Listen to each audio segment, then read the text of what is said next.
emphandezelweni noma umuntu okweli lizwe akacingwa wonwabile kodwa usemphandezelweni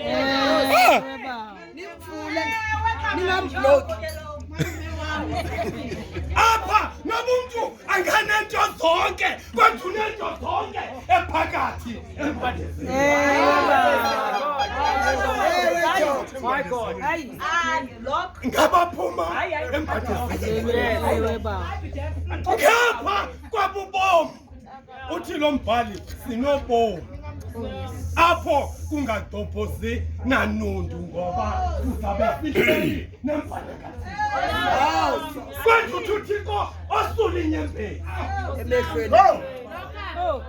hayi esikolweni ke ndandibaleka irelay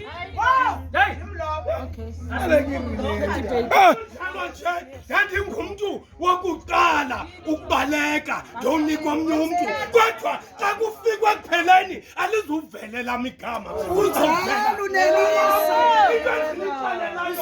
yikwethi akuphelanga bom ngokushiywa kwenu zihlobo zenu uyanithanda enoba nina ningacinga uba akanithanda uThixo ngenxa yokuthamba kwenyama ngoba ithi inyama yakuva kabuhlungu umntu acinga into yokuba lumkile ufefe likaThixo kodwa bayekeni uthi omnye umvumi 246 hayi inyweba hayi ukonwaba kwabo abangcwele bakaThixo kumatheko aphezulu lonto yachaza ukuthi ukonwaba kwethu akukho apha kodwa ukonwaba kwethu kupha kuThixo ngoba ndibona uYesu emveni koba bebemthwalise umncamlo umthi womsingapore bokufuthi uYesu wafulala bonke abantu abakholwayo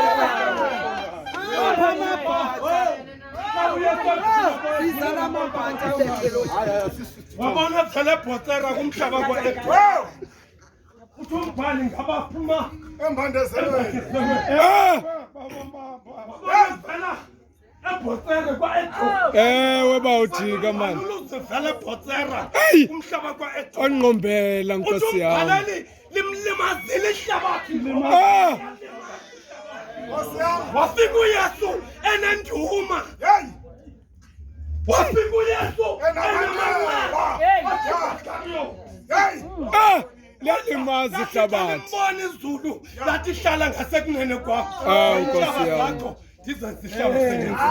ngoba uphuma emphandezelweni